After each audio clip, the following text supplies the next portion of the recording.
Gini. Adik-adik saya yang ada di sini, boleh kita memberikan narasi ya, narasi yang sesuai dengan data. Saya membaca di dalam kitabnya mereka ini, Yohanes 7 nomor 19, perkataan Yesus. Bukankah Musa yang telah memberikan hukum Taurat kepadamu?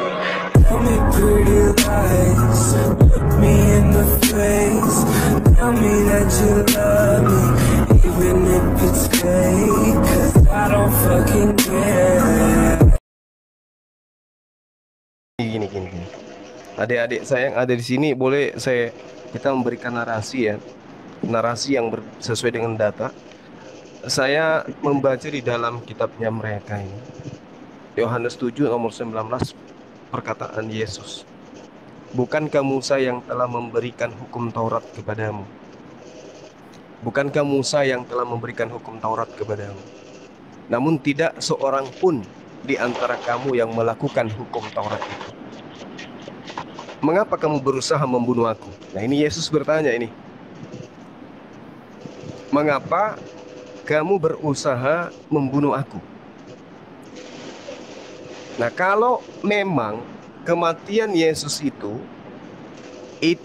adalah sesuatu yang kemudian menjadi bagian daripada misi kedatangannya, kenapa kemudian Yesus ini mempertanyakan ini?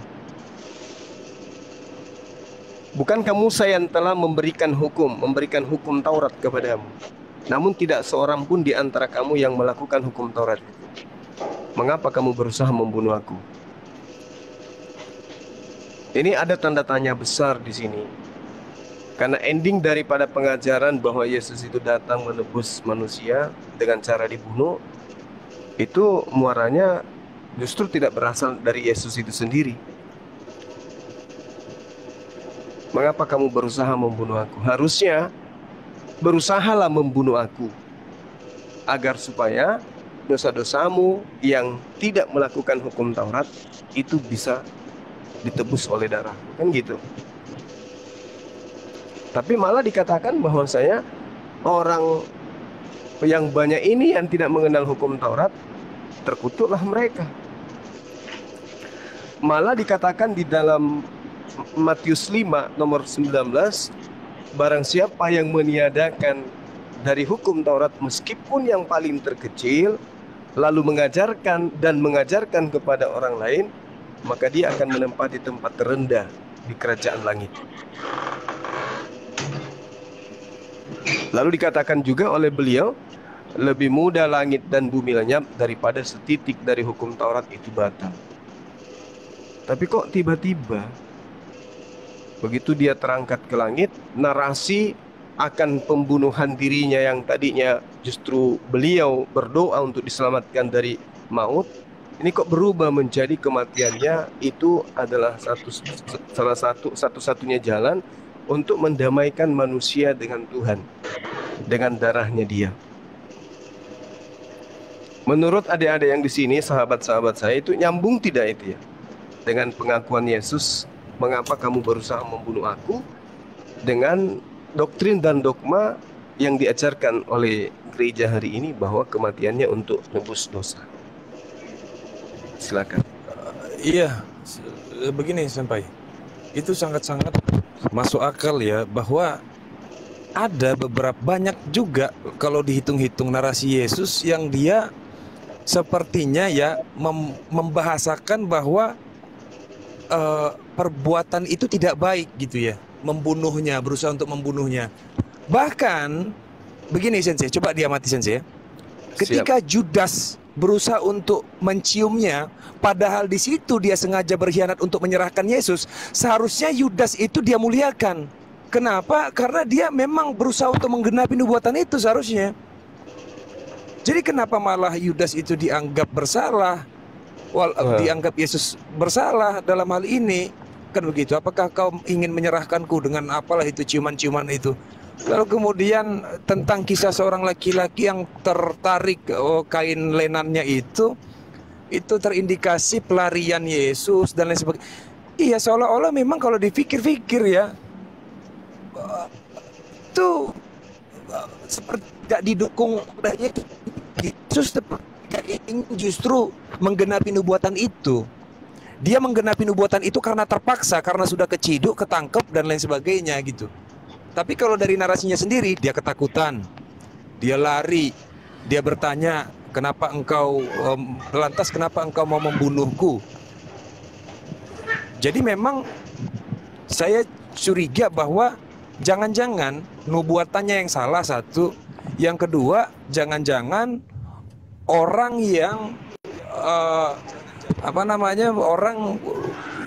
orang-orang yang tidak bertanggung jawab ini yang sengaja ingin menuduh seorang laki-laki yang bernama Yesus Kristus itu, dan fitnahan itu dipertahankan seperti sudah ada tendensi yang jahat sekali ini gitu. Tapi karena sudah terlanjur jadi kitab suci, mau tak mau, suka tak suka, ya monggo diimani saja kayak begitu Sensei. Tapi silakanlah yang lain itu mungkin Sensei.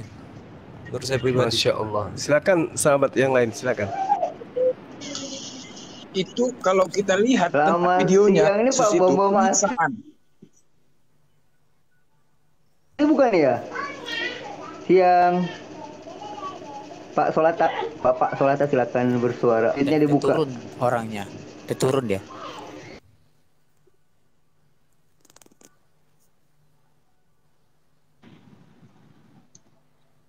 Mana beliau? Dia turun. Solata ke sini.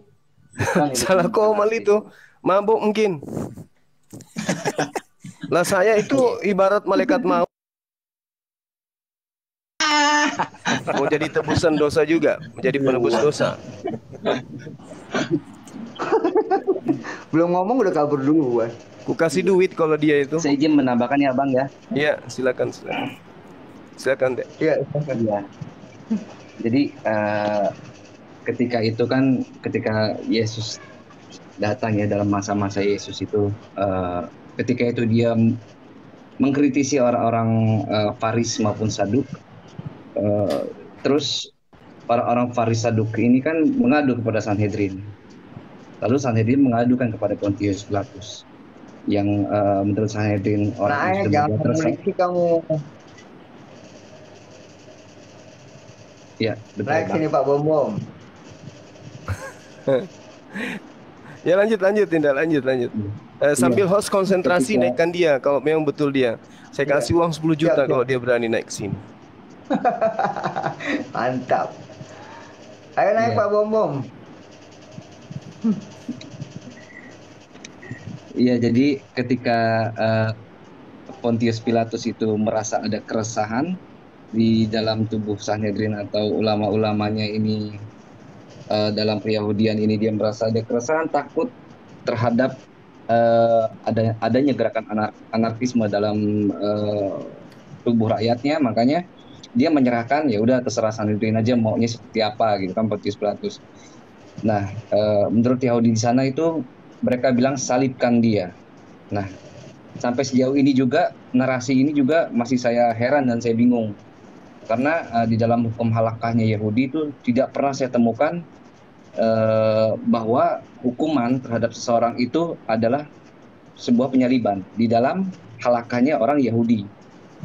Karena saya juga bingung, ini Yahudi macam apa ini? Ketika dia berhukum, dia itu tidak menggunakan hukum yang menurut apa yang mereka imani, apa yang mereka yang harus ditegakkan menurut perintah Hashem. Karena paling mentok itu separah-parahnya itu paling diregem, atau di dalam Arabiknya dirajam. Dan itu kalau masalah salibkan dia, nah ini dia. Ini Yahudi macam apa yang bernarasi atau berhukum dengan salib? Ini belum saya temui sih sejauh ini. Dan satu lagi, kalau kita lihat juga, misal kita menelisik ke tetangga kita yang di sebelah ya, saudara-saudara kita atau teman-teman kita yang dari keyahudian, dia tuh menurut mereka apa sih sebuah dosa waris gitu ya. Jadi gini, sebentar. Di sini aja debat by one kalau mau Pak Bom. Iya. Jadi Kemarin udah ini dari mention dia kemarin itu. Iya bang. Aku lihat juga. Ya lanjut Tinda, lanjut. ini apa ketutupan ini ya udah sip.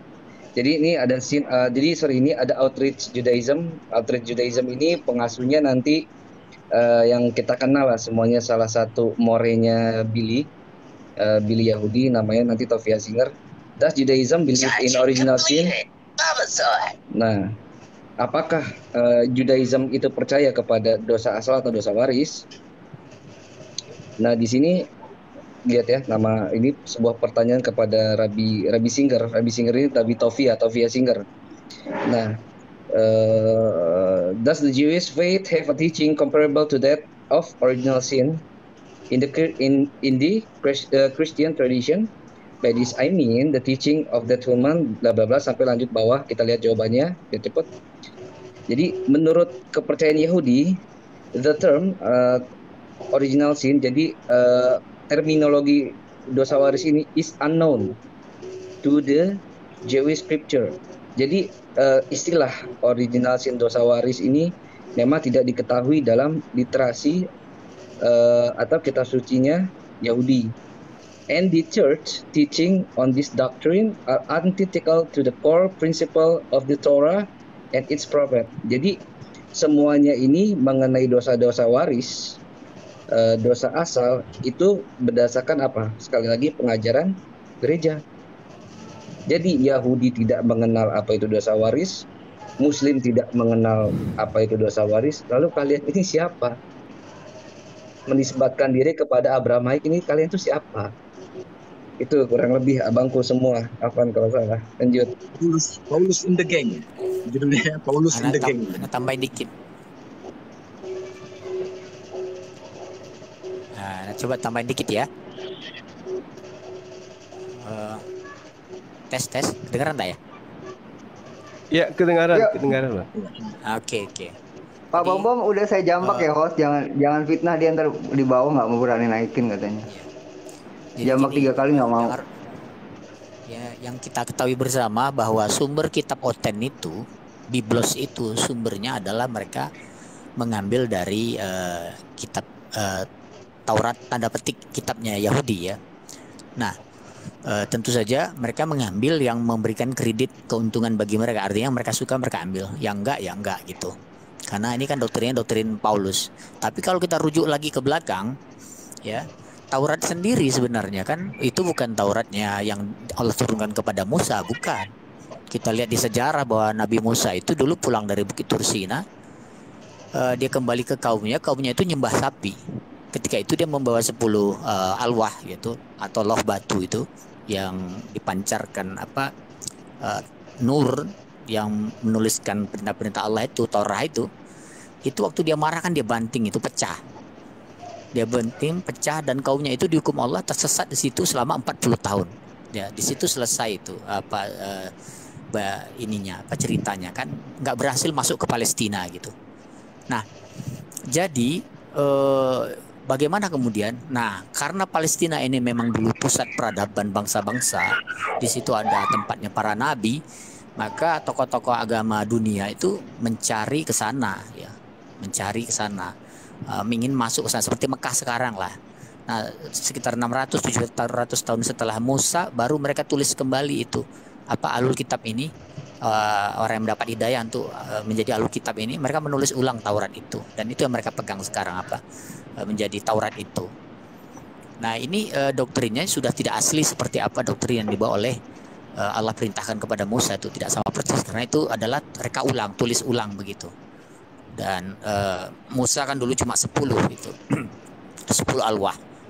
Nah, jadi memang seiring perkembangannya waktu, para ahlul kitab inilah yang menjadi Yahudi, dan mereka ini akhirnya banyak yang menyimpang, terjadi penyimpangan ya, sampai pada akhirnya Allah utuslah Nabi Isa untuk kembali meluruskan penyimpangan mereka itu. Tapi kembali lagi mereka tidak menerima, mereka tidak mau diluruskan ya, kembali kepada tauhid. Bahkan mereka membuat makar ingin membunuh Nabi Isa. Nah itu, jadi kalau kita bagi Injil itu dalam tiga fase berarti ya, fase sebelum diutusnya Isa Al-Masih, fase pada zaman Isa Al-Masih hidup, fase para Hawariyun, sahabat-sahabatnya, kemudian fase pasca Hawariyun, yaitu era Paulus dan teman-temannya itu. Nah, jadi itu memang terjadinya Bible itu kan kita udah tahu bersama, itu pada fase Paulus dan teman-temannya itu, jadi dibuat ya. Seperti itu. Sedangkan Yesus sendiri tidak pernah menuliskan Injil itu sendiri. Sama seperti Musa tidak pernah menuliskannya. Ya, tapi yang menulis ini adalah orang-orang belakangan yang menulis dengan tangan-tangan mereka. Nah, mungkin kemudian mereka mengatakan ini dari Allah, katanya seperti itu. Celakalah ya, mereka yang menulis Alkitab dengan tangan-tangan mereka, lalu mereka mengatakan ini dari Allah. Ya, seperti itu kurang lebih, nambahin aja. Lanjut. Bom lagi nelpon Paulus katanya. Lagi nelpon Paulus Pak Bom. Lagi berdebat. Bagaimana ajaran menurut Paulus kata Pak Bom. Typing di bawah. Begitu masuk tadi tuh kemarin langsung kontak dulu kan, bergerak langsung cabut ya. Belum lagi pegangan.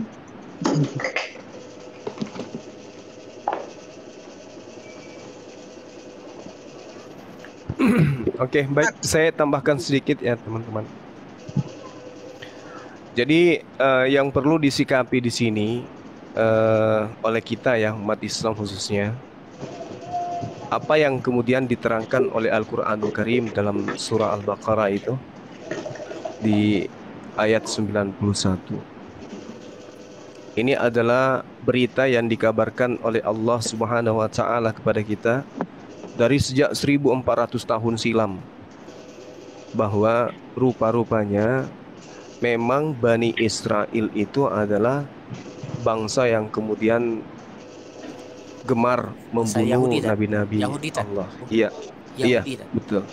Iya, Yahudi, benar. Masya Allah, iya betul. Di situ jelas dikatakan bahwasanya mereka ini adalah bangsa yang gemar membunuh nabi Allah. Qul falima taqtuluna anbiya, itu jelas. Jadi kemudian hal ini kita bisa melihat bahwasanya itu juga tertoreh di dalam kitabnya mereka hari ini, bahwa nabi-nabi memang gemar sekali dibunuh. Orang-orang ini, mereka ini adalah bangsa yang gemar membunuh para utusan Tuhan. Kita lihat misalnya bagaimana mereka berabad-abad ya, selalu kemudian berencana setiap kali datang kepada mereka nabi, selalu kemudian mereka itu berencana untuk membunuh nabi tersebut, seperti misalnya Nabi Yusuf alaihissalam. Lalu kemudian dalam kitab mereka ada di 2 Tawarik 3:3, situ jelas diceritakan bagaimana Nabi Yesaya ya juga ingin dibunuh oleh mereka. Bahkan Yesaya ini dibunuh dengan cara digergaji. Lalu kemudian Yeremia 26 diceritakan bagaimana Nabi Uria bin Semaya itu juga mereka bunuh. Nah, ini bukti bahwasanya mereka memang gemar sekali membunuh nabi-nabi. Yeremia dibunuh. Assalamualaikum semua. Waalaikumsalam. Nah, itu Di dalam gambarnya bom. Ya, lanjut, Bang. Di dalam kitab Yeremia, Nabi Yeremia pun mereka bunuh. Nabi Zakaria mereka bunuh. Nabi Yahya mereka bunuh. Mereka memang gemar membunuh. Dan setiap datang utusan kepada mereka ya acap kali dibunuh. Nah, lalu dalam keadaan seperti itu lahirlah seorang Mesias, yaitu Nabi Isa alaihissalam. Di saat kemudian Yahudi mereka menantikan akan datangnya seorang juru selamat, Mesias. Saat-saat mereka sedang dijajah atau ditindas oleh Romawi, ya lahirlah kemudian Nabi Isa alaihissalam. Nah, hal ini kemudian tidak lepas dari konsentrasi mereka, seperti yang mereka lakukan terhadap nabi-nabi mereka, itu juga mereka rencanakan berlaku kepada Nabi Isa atau Yesus. Jadi mereka melakukan rencana pembunuhan kepada Nabi Isa alaihissalam. Namun pada dasarnya mereka memang para pemuka-pemuka agama Yahudi ini ya lama mengharapkan kehadiran seorang juru selamat. Namun ketika kemudian Sang Mesias telah benar-benar hadir di tengah-tengah dan berasal dari keluarga besar mereka sendiri, justru mereka menolak dan mendustakan sebagaimana yang tertera di dalam Al-Quran. Apa sebabnya? Karena pada saat itu rabi-rabi Yahudi, pendeta-pendeta mereka itu merasa kekuasaannya terancam. Otoritas keagamaan yang mereka pegang selama ini akan terusi. Mereka khawatir kekuasaan mereka akan diambil alih oleh Nabi Isa alaihissalam. Nah, itulah yang menyebabkan kemudian mereka memiliki keinginan untuk menghabisi Nabi Isa alaihissalam. Karena mereka melihat dari sisi ekonomi, mereka khawatir. Mereka khawatir tidak lagi mendapatkan persembahan-persembahan atau hadiah-hadiah atau pundi-pundi yang datang dari suku-suku Bani Israel kepada mereka yang ada pada masa itu. Mereka takut akan kehilangan daripada sumber pemasukan ketika Nabi Isa alaihissalam mulai mendakwakan Injil kepada Bani Israel. Jadi singkatnya, mereka yang ada pada masa itu berkumpul kemudian untuk membunuh, ya, dengan menyusun rencana. Mereka bersepakat untuk menyebarkan isu negatif tentang Nabi Isa alaihissalam. Sehingga mereka mengusung apa yang kemudian ending daripada perjuangan mereka itu adalah mendatangi Pontius Pilatus, gubernur kerajaan Romawi yang berkuasa di wilayah Yudea pada masa itu. Beliau dihasut. Kita lihat di dalam kitabnya teman-teman kita ya, Kisah Para Rasul, bagaimana kemudian orang-orang rabi-rabi menghasut kemudian Pilatus ini untuk menangkap, mengadili, membunuh. Begitu juga Herodes didatangi untuk dihasut agar Yesus ini dibunuh. Itu sama sekali cerita-cerita yang sebenarnya itu tidak ada hubungannya dengan penebusan dosa, nggak ada. Sama sekali nggak ada. Sama sekali nggak ada. Nah, karena itulah kemudian ketika hal ini mereka lakukan, Allah Subhanahu wa taala menyelamatkan Nabi Isa alaihissalam sebagaimana yang tertera di dalam Al-Qur'anul Karim surah An-Nisa ayat 157 ya kalau nggak keliru. Nah, motifnya sudah sangat jelas itu. Motif mempertahankan hegemoni kekuasaan dan sumber-sumber ekonomi lah yang mendorong para pemuka-pemuka Yahudi maupun kafir yang disebutkan dalam Al-Quran ini untuk kemudian meminta kepada penguasa kala itu untuk menghabisi Nabi Isa atau kemudian namanya diganti menjadi Yesus. Jadi tidak ada hubungannya dengan penebusan dosa, tidak ada hubungannya dengan dosa waris, tidak ada hubungannya dengan darah yang suci, tidak ada hubungannya dengan persembahan-persembahan yang terjadi terhadap Nabi Musa melalui hewan kurban, ada hubungannya. Tapi muncul kemudian ajaran di mana Yesus, coba kita lihat bagaimana Yesus mengecam. Celakalah engkau wahai ahli Taurat, celakalah engkau wahai orang Farisi, engkau menduduki kursi Musa, engkau mengajarkan orang melakukan hukum Taurat, tapi engkau sendiri tidak mempraktekkan. Itu yang dikatakan oleh Yesus dalam Matius 23. Satu perikop kita baca itu kita tamat di sana. Celaka mereka. Bahkan di dalam Yohanes 7 dikatakan orang banyak ini tidak mengenal hukum Taurat, terkutuklah mereka. Makanya ketika Nabi Isa alaihissalam Yesus datang, dikatakan jangan kau menyangka aku datang untuk meniadakan. Kenapa Yesus mengatakan itu? Saking bobroknya keadaan pada masa itu. Mereka menduduki kursi Musa, mengaku sebagai imam, mengaku sebagai rabi-rabi, tapi mereka tidak mempraktekkan kemudian apa yang menjadi ketetapan Tuhan kepada Nabi Musa alaihissalam. Nah, ini poinnya. Sehingga ketika ajaran ini ajaran yang ada sekarang ini, maksud saya, diajarkan kemudian pada masa itu, tidak diajarkan kepada orang Yahudi, tidak diajarkan, tapi diajarkan kepada non-Yahudi. Maka muncullah kemudian pernyataan Yesus dalam Matius 23 nomor 15 yang sering kita bahas itu. Celakalah engkau wahai ahli Taurat, celakalah engkau wahai orang Farisi, Celakalah engkau wahai orang munafik, engkau menjelajahi daratan, menyeberangi lautan untuk mentobatkan orang. Setelah orang itu bertobat, engkau jadikan dia menjadi orang neraka dan 2 kali lebih jahat daripada engkau sendiri. Nah, sehingga apa yang terjadi endingnya kemudian adalah munculnya domba-domba palsu, munculnya serigala-serigala yang nyamar seperti domba. Orang non-Yahudi tiba-tiba mengaku sebagai pengikut. Orang non-Yahudi tiba-tiba mengaku sebagai domba. Padahal domba identik dengan keturunan Yakub, kemudian serigala itu identik dengan Roma. Nah, inilah sekelumit kajian yang biasa saya bawakan terkait dengan ini, sehingga kalau persembahan yang dilakukan kemudian oleh agama saudara kita itu manusia, darah manusia, daging manusia, itu dinisbahkan kepada keselamatan yang diajarkan oleh para nabi kepada Bani Israel, itu keliru besar. Itu hoax yang sangat luar biasa. Kenapa?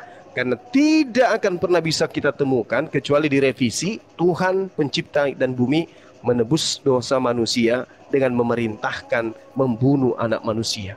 Itu nggak mungkin. Nah, kita sudah pengalaman dan kita sudah tahu bahwa memang kebiasaan mereka adalah membunuh para nabi. Kebiasaan mereka menolak para nabi. Kebiasaan mereka itu kemudian menghujat, mengolok-olok para nabi. Makanya Al-Quran mengatakan bahwasanya mereka gemar membunuh nabi-nabi Allah. Nah, saya kira begitu sebagai tambahan dari saya, sekedar kita menegaskan bahwasanya sampai kapanpun kalau masih mengimani Yesus itu sebagai penebus dosa, kepada umat Islam ini, nasihat kepada umat Islam yang utamanya generasi kita yang ada di bawah, kalau masih mempercayai ajaran-ajaran seperti itu, maka akan menghasilkan kekecewaan dan akan menghasilkan kondisi di mana Anda akan dipermalukan dengan keadaan. Dimanapun Anda berdiri, ketika membahas materi ini Anda akan dipermalukan, apapun itu. Karena dasarnya tidak ada mempersembahkan dosa manusia dengan mempersembahkan darah anak manusia. Itu adalah kekejian yang sangat luar biasa. Di dalam kitabnya teman kita, saudara Kristen sendiri, jelas sekali dikatakan, di mana kitab itu mereka ambil dari agama lain, Tuhan murka, Tuhan marah, Tuhan gak mau. Janganlah kau serahkan seorang dari anak-anakmu untuk dipersembahkan kepada Molok, supaya jangan engkau melanggar kekudusan nama Tuhanmu yang maha suci. Kemudian diterangkan juga di dalam Keluaran 23 nomor 7, haruslah kau jauhkan dirimu dari perkara dusta, orang yang tidak bersalah dan orang yang benar tidak boleh kau bunuh, sebab aku Tuhan tidak akan membenarkan orang yang bersalah. Yang bersalah tetap salah, yang fasik tetap fasik, kemudian benar akan menerima upah dari kebenarannya. Solusi yang disajikan kemudian oleh kitabnya orang Yahudi, Yehezkiel 18, orang fasik, orang yang bersalah, ketika kemudian dia bertaubat, maka dia akan mendapatkan keselamatan itu. Jadi intinya pertobatan, nggak ada itu penebusan dosa dengan anak manusia. Demikian. Oke Ustaz, anak tambahin sedikit. Kajang, bentar. Bentar, Bang. Putra Kajang ini apa? Iya Bang. Dari Islam Kristen sih Bang. Saya alhamdulillah Muslim Bang. Cuma saya sih sebenarnya ada sedikit mau nanya sama Om Zuma nih ya, berhubung Om Zuma ini kan bisa dikatakan udah cukup mumpuni ya mengenai Alkitab. Jadi kalau saya takutnya, kalau saya sebenarnya ada sih beberapa pertanyaan ke teman-teman saudara kita Kristen. Kalau mau saya pertanyakan itu ya tahu sendirilah watak-watak mereka gitu kan ya. Sekalinya mereka nggak bisa menjawab, mentoknya mereka pasti marah-marah. Padahal kan enggak, sedikit saya bertanya kok Bapak pakai foto itu, kenapa Bapak punya jengkel aja sama mereka? Mau bagaimana? Jengkel aja. Kadang saya ganti sama mukanya si Papa Indosiar tuh, siapa? Papa jahat. Oh iya lanjut. Ya, jengkel aja biar nggak lupa. Biar nanti nggak lupa ini. Assalamualaikum Om Juma. Waalaikumsalam warahmatullahi wabarakatuh. Saudaraku Putra Kajang, mohon izin biar sahabat kita dulu bentar aja, Bang Al, ada yang ingin disampaikan. Kita dengarkan sama-sama ya. Siap. Oke. Ini hal penting yang ingin saya sampaikan supaya kita sebagai generasi muda Muslim ini punya kebanggaan, berani menegakkan wajah kita di hadapan para oten-oten khususnya ya. Begini. Mitos bahwa Bani Israel itu bangsa pilihan Tuhan itu sudah selesai. Bani Israel dengan Yahudi itu tidak punya hubungan, ya. Jadi ya jelas di situ. Nabi Musa, ya, pulang dari Tursina tadi, dia kan dibanting Taurat sama dia, kemudian kaumnya itu tersesat di situ selama 40 tahun dan nggak pernah masuk ke Palestina. Nah, jadi selesai di situ apa sejarah Bani Israel itu. Ya, jadi Israel itu kan anaknya Ishak, ya, melahirkan nabi-nabi ya dari keturunan Yakub, Ishak, ya, dan seterusnya. Nah, sedangkan Yahudi sendiri itu terbentuknya setelah sekian ratus tahun Nabi Musa wafat, ya, para ahlul kitab ini, rahib-rahib ini menulis ulang Taurat itu. Dan mereka menulis ulang itu ya mengkopi dari prasasti, tulisan batu segala macam ya. Dan apa yang mereka masih punya catatan-catatan itu, mereka buat sebuah kitab yaitu Taurat. Nah, di situ.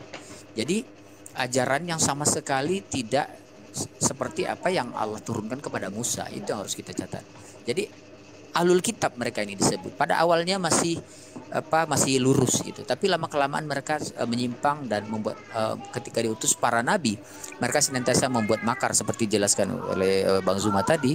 Mereka membuat makar, membunuh para nabi ya, sampai dengan datangnya Isa Al-Masih yang diutus kepada mereka untuk meluruskan penyimpangan-penyimpangan mereka itu. Tapi lagi-lagi mereka membuat makar dan akhirnya berusaha membunuh Nabi Isa alaihissalam. Nah, jadi seperti itu. Jadi Yahudi itu sama sekali tidak punya hubungan sama Bani Israel. Bani Israel itu adalah bangsa Arab, bukan bangsa Yahudi. Ya, kita tahu Bani Israel itu kan tadi dari keturunan Isa, Yakub, ke atasnya Ibrahim. Dalilnya jelas. Allah katakan, maka Ibrahim nabi Yahudian wala Nasranian. Ya, bukan Yahudi, bukan Nasrani Nabi Ibrahim itu. Dia seorang yang hanif dan dia seorang yang tidak mempersekutukan Allah. Ya, jadi sedangkan Yahudi ini berbeda ya. Nah, jadi seperti itu.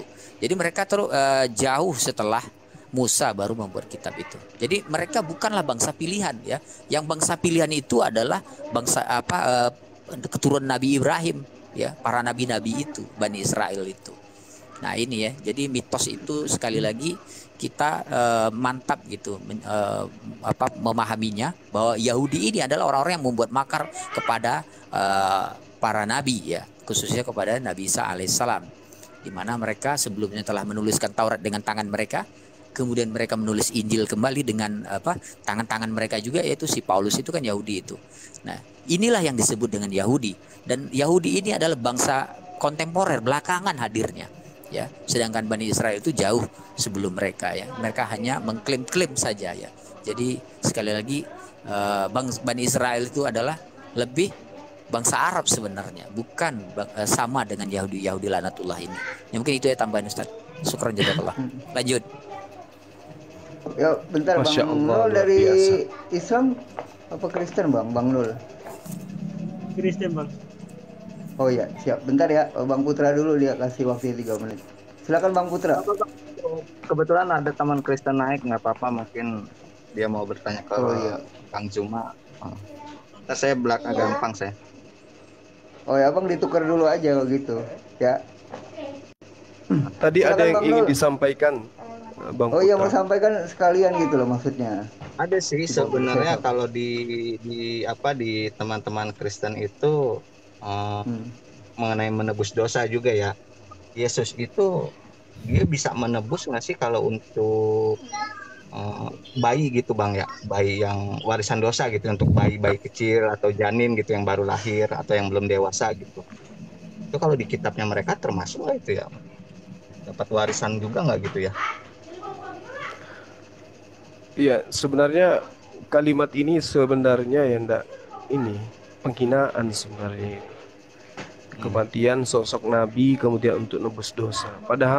Padahal secara prinsip ketika kemudian Bani Israel yang diperintahkan di dalam kitabnya mereka melakukan pelanggaran. Misalnya seseorang berdosa dan seseorang ini adalah orang yang dikatakan sebagai tokoh. Maka di dalam kitabnya mereka syariatnya jelas di Imamat 4 nomor 22 sampai nomor 23. Apabila yang melakukan dosa itu adalah seorang tokoh, maka yang dipersembahkan itu adalah kambing jantan. Damai sudah dosanya. Misalnya dia berzina, maka dosanya terhapuskan. Dosa zina yang dilakukan misalnya di kota Bandung itu terhapus, didamaikan oleh Tuhan dengan pelakunya ini mengorbankan kambing jantan. Besok hari dia pindah ke Bogor, memperkosa lagi, harus lagi dia mendamaikan dengan korban kambing lagi. Itu harus. Sedangkan yang dipahami oleh teman Kristen, sekali korban untuk dosa segala-galanya. Bagaimana ceritanya? Artinya memberikan legitimasi kepada pengikutnya, penganutnya, pengikut paham ini untuk melakukan dosa-dosa yang lain. Contoh datanya nih. Cuman mereka tidak mau jujur mengakui itu. 1. Galatia 5 nomor 1. Dengan matinya Yesus, dia telah memerdekakan kita dari aturan-aturan dan membebaskan kita dari kuk penghambaan. Jadi orang mereka ini sebenarnya kalau mau jujur, mereka tidak perlu lagi ada aturan hidup. Mereka mau makan orang sekalipun boleh, karena sudah ada yang menebus. Apa buktinya? 1 Yohanes 2. Coba kita baca di situ apa yang tertulis. Anak-anakku, janganlah engkau melakukan dosa. Tetapi apabila di antara kamu melakukan dosa, jangan takut, sebab kita sudah memiliki pendamai, pendamai kepada Bapa, yaitu Yesus Kristus. Bahkan bukan hanya mendamaikan dosa kita, tetapi mendamaikan dosa dunia. Apa itu maksudnya? Bebas. Bebas melakukan apa saja. Contoh lagi yang kedua, Efesus 2 nomor 15. Dengan matinya dia Yesus, maka dia telah membatalkan segala ketetapan. Ketetapan siapa? Ketetapan Tuhan yang tertuang di mana? Di hukum Taurat beserta aturan yang ada di dalamnya. Selesai. Jadi teman Kristen itu ngapain ke gereja? Ngapain coba? Ya tapi pun ke gereja kan cuma nyanyi-nyanyi. Sebenarnya mereka itu sudah dibebaskan data. Cuman mereka itu ya karena hidup di mayoritas Islam, mereka masih kelihatan seperti itu. Coba lihat di negara barat sana. Apakah bisa kita lihat ada etika, ada akhlak? Nggak ada. Dalam arti kata akhlak yang seperti yang ada di tengah-tengah umat Islam. Kalau akhlak hitungan mereka, etika hitungan mereka jelas ada. Tapi ini hitungan dalam kehidupan kita bersosial sebagai anak bangsa. Nah itu. Lalu kemudian di antara persembahan yang dilakukan oleh Bani Israel atas perintah Tuhannya, itu berlaku hanya setiap dosa masing-masing. Jadi kalau dalam sebulan melakukan persinahan 3 kali, berkorban 3 kali. Ini tidak. Sekali seumur hidup. Nah makanya muncul pertanyaan waktu itu, tapi belum ada yang bisa jawab sampai hari ini. Misalnya, ada orang percaya kepada Yesus itu sebagai Tuhan. Percaya dengan darahnya Yesus mereka ditebus. Kemudian dia membunuh manusia. Tetapi dia percaya kepada Yesus bahwa dia itu dosanya sudah ditebus. Nah, apa hukumnya kemudian? Apakah dia ini tetap masuk surga karena dia percaya kepada Yesus itu gimana? Nah, kalau mereka mengatakan tidak, dia harus bertobat. Loh, berarti gak ada fungsinya. Berarti harus membangkitkan lagi Tuhannya untuk datang lagi sebagai bayi, untuk dibunuh lagi, untuk menghapuskan dosa yang baru. Itu sejati logika sederhananya kayak begitu. Karena kalau dia cuma mati sekali, berarti dosa-dosa yang 1 kali itu aja. Bagaimana dengan dosa-dosa berikutnya? Ternyata solusinya mohon ampun. Sama aja dengan Islam berarti. Ternyata itu nggak ada artinya sama sekali. Capek-capek disalib masih juga melakukan. Kenapa? Sejatinya yang didoktrinkan adalah Adam alaihissalam itu mewariskan dosa waris kepada keturunannya, sehingga ada pembunuhan, ada perampokan, ada penindasan, ada peperangan, sehingga harus ada yang mendamaikan. Begitu Tuhan datang mati persembahkan kepada dewa Molok, ujung-ujungnya masih juga begitu. Mereka juga masih mati, mereka juga masih perang, mereka juga masih membunuh. Apa faedahnya? Gak ada sama sekali faedahnya. Ada lagi yang mengatakan akibat daripada makan buah maka dikutuk wanita, susah melahirkan, susah mencari menanam tumbuhan supaya bisa tumbuh. Begitu Tuhannya datang, dipersembahkan kepada Dewa Molok. Sama juga wanita melahirkan masih sakit. Gak ada yang tepuk tangan melahirkan. Hore, karena Tuhan datang menebus kutuk melahirkan, maka kita tidak lagi sakit dalam melahirkan. Ini ajaran apa yang kayak begini?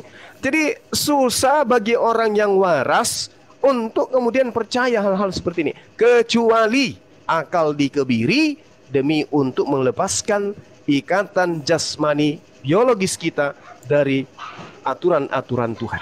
Kalau mau merdeka cocok. Siapa yang tidak suka beribadah, siapa yang tidak suka menyembah kepada Tuhan, siapa yang tidak suka taat kepada perintah Tuhan, silakan pindah ke sana. Oh, enak. Roma 10, barang siapa yang berkata dengan mulutnya bahwa Yesus itu adalah Tuhan, maka dia akan diselamatkan. Udah selesai. Anak-anakku, jangan kau berdosa. Tapi ketika kamu berdosa, jangan khawatir, sebab ada Yesus sebagai pendamai dosa kita. Bahkan bukan cuma dosa kita, bahkan dosa dunia. Selesai. Jadi bahkan kalau ditanya hari ini, kumpulkan teman Kristen satu lapangan, tanya, apakah ada siksaan kubur bagi kalian? Apa yang dikatakan? Tidak ada. Kami mati langsung surga. Coba tanya. Hayalannya itu terlalu tinggi gitu. Gak ada katanya siksaan kubur. Ya semaunya dia bikin konsep suka-sukanya mereka. Makanya Yesus mengatakan, waspadalah kepada serigala yang nyamar seperti domba. Pada sesungguhnya mereka itu adalah serigala yang sangat buas. Saya kira gitu teman-teman, silakan yang lain. Oke. Bang Nol, ada yang mau ditanyain ke Bang Juma? Saya mau satu pertanyaan lagi ke Bang Juma, nggak apa-apa ya Bang Juma ya, maaf ya. Soalnya kan saya lihat ini kan justru yang saya lihat dari Bang Juma ini kan sebagai apologet justru lebih mumpuni ilmunya dibanding teman-teman Kristen sendiri ya, gitu. Gini, Saudara Putra, bukan mumpuni Saudara Putra. Saya ikhlas, saya ikhlas tanpa perpuluhan, sehingga apa yang ada di dalamnya kujabarkan semua, EGP. Kalau yang di belakang saya ini nih, yang besar perutnya ini, dia itu sembunyikan yang lain. Karena kalau dia ungkapkan semua seperti saya, nggak lancar nanti ATM-nya. Gitu Bang. Mereka juga mumpuni, cuman mereka sembunyikan. Kayak siapa, tempo hari saya pernah nanya ke mereka saya bertanya tapi jawabannya nggak nyambung. Mereka sampai bertanya jawabannya kira-kira puas, saya bilang nggak puas, mereka langsung marah-marah. Dia bilang, wah ini nggak bisa ditangkap ilmunya ini, udah. Kalau saya kan namanya mencari ilmu gitu ya. Cuma kalau yang saya lihat selama ini di room TikTok ini kan Bang Zuma doang yang saya lirik gitu Bang. Jadi ada sih satu pertanyaan saya ngeganjel juga nih, salah satunya gitu ya. Jadi kalau saya bertanya ke teman muslim, takutnya mereka ntar sewot lagi gitu ya. Kalau di ajaran teman-teman Kristen itu kan Yesus itu kan sempat menghilang di umur 13 sampai 29 ya kalau nggak salah itu. Nah di dalam kitabnya mereka sendiri ada nggak sih ajarannya Yesus juga gitu? Setelah ketika Yesus menghilang itu aja sih sebenarnya yang saya mau tanya ke mereka. Cuma ya tahu sendiri saudara teman-teman kita ini kalau ditanya kalau udah jawabnya ngawur udah marah-marah. Ya, jadi gini, Bung. Al-Quran menjelaskan, Bismillahirrahmanirrahim, ya ahlal kitab, lima talbisunal haqqa bil batil wa taktumunal haqqa wa antum ta'lamun. Wahai ahli kitab, mengapa kau mencampur adukkan kebenaran dengan kebatilan dan kamu menyembunyikan kebenaran padahal kamu mengetahui. Jadi ada hal yang disembunyikan di sini. Ada hal yang kemudian yang tidak diuraikan di sini. Apa itu? Ketika kita tanya, mana kitab Torah? Mana kitab Zabur, Mazmur? Mana kitab Injil? Mana kisah-kisah Nabi Isa, Yesus ketika dia berusia sekian tahun? Mana? Apa yang dilakukan di usia itu? Apakah dia menikah?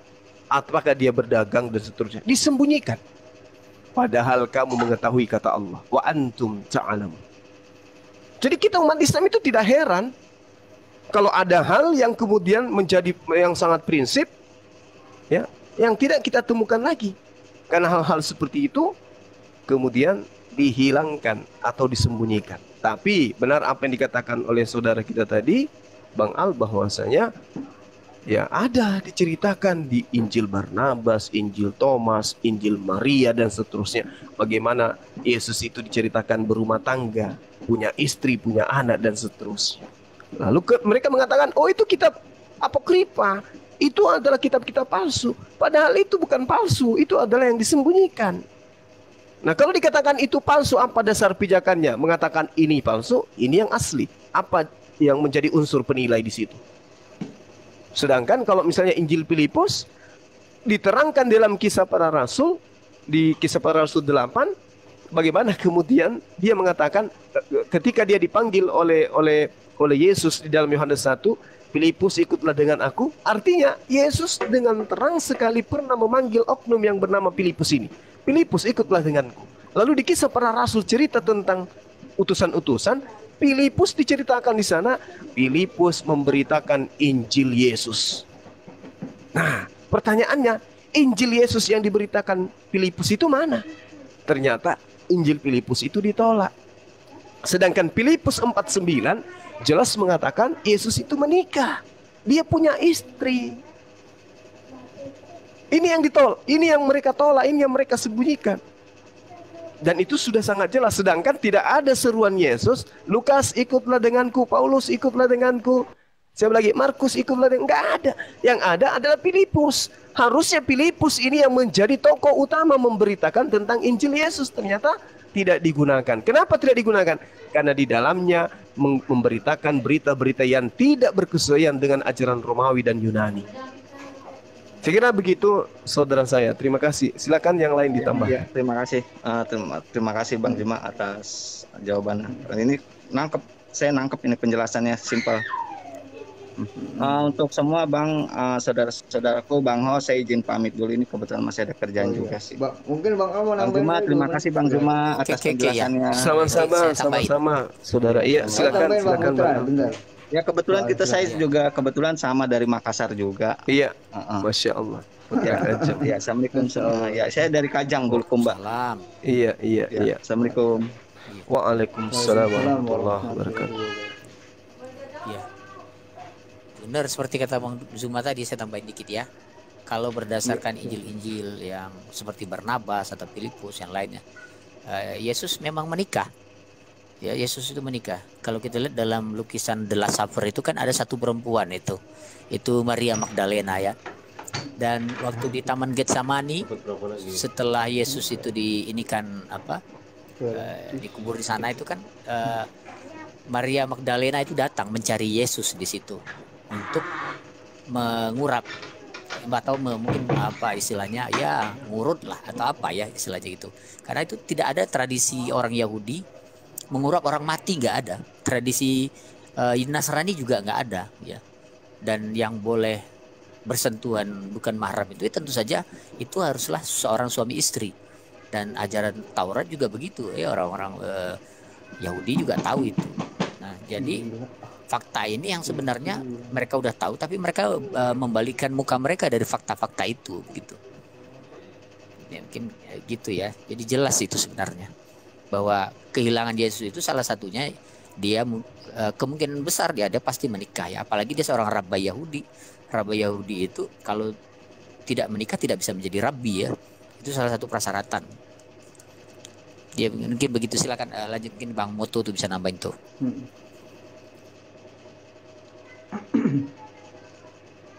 Bang Moto mau nambahin apa nungguin ini? Ini ada nama-nama muslim semua yang mau naik nih. Jadi Bang Juma, menurut pemahaman Abang ini dalam hal penyalipan ini mereka punya misi ya untuk ini ya?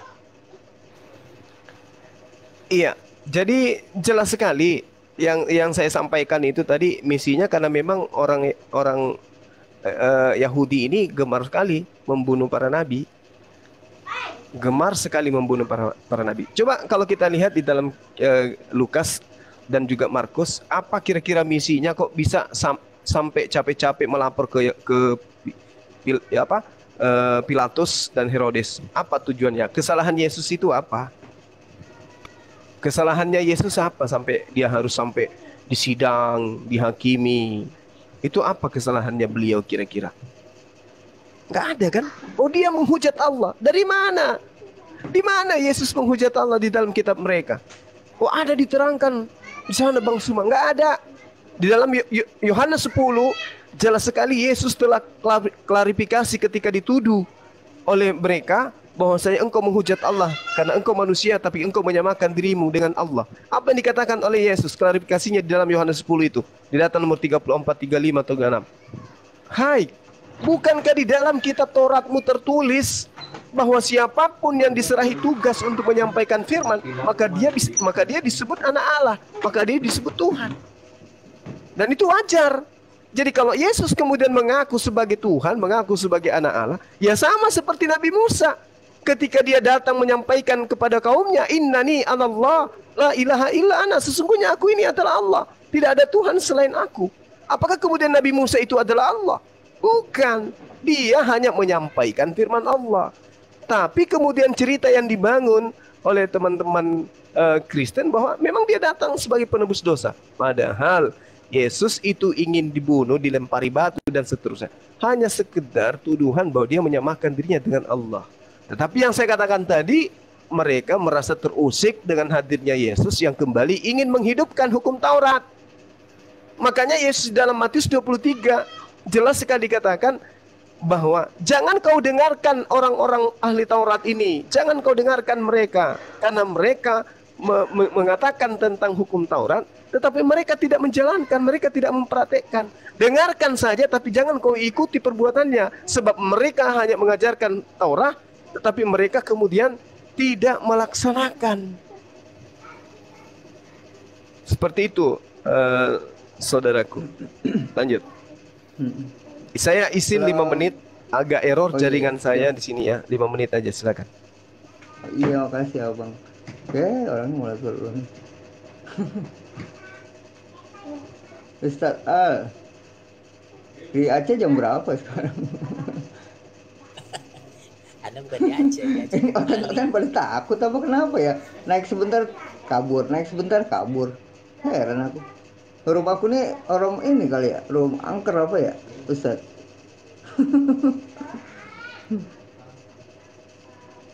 Naik sebentar kabur, naik sebentar kabur.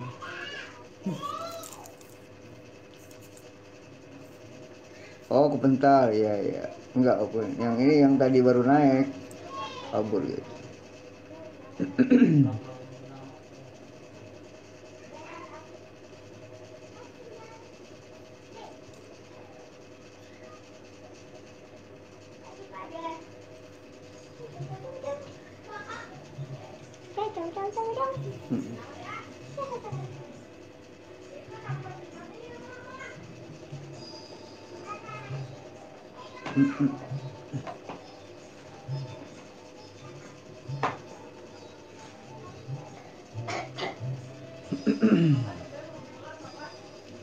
Yang Kristen naik duluan yuk. Yang Kristen Itu apa? yuk. Coba buka apa itu? Kitab Apa, Bang? Papua. Apa itu pasal 17 pasal 7. Apa maksudnya itu? Alan Sogi. Maksudnya apa? Oh, Papua, kita Papua. Emang ada, Bang? Nggak tahu maksud. Oh, jam itu ya. Oh, sorry. Oh, di Papua. Iya, di Papua. Oh, sorry. Abang lagi bawa mobil tadi. Enggak sih, udah nyampe rumah. Kirain tadi itu maksudnya coba buka kitab Papua pasal 17 Iya, ayat berapa tadi? makanya. Ayat 41. Kirain itu. Bang Kores naik aja dulu di sini daripada di bawah.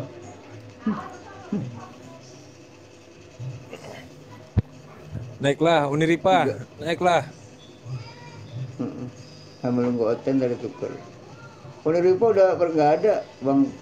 Itu Udah enggak ada ya? Bang Neplos iya, lewat doang. Ini rum pada angker kali, pada mental-mental sendiri. Ini siapa nih?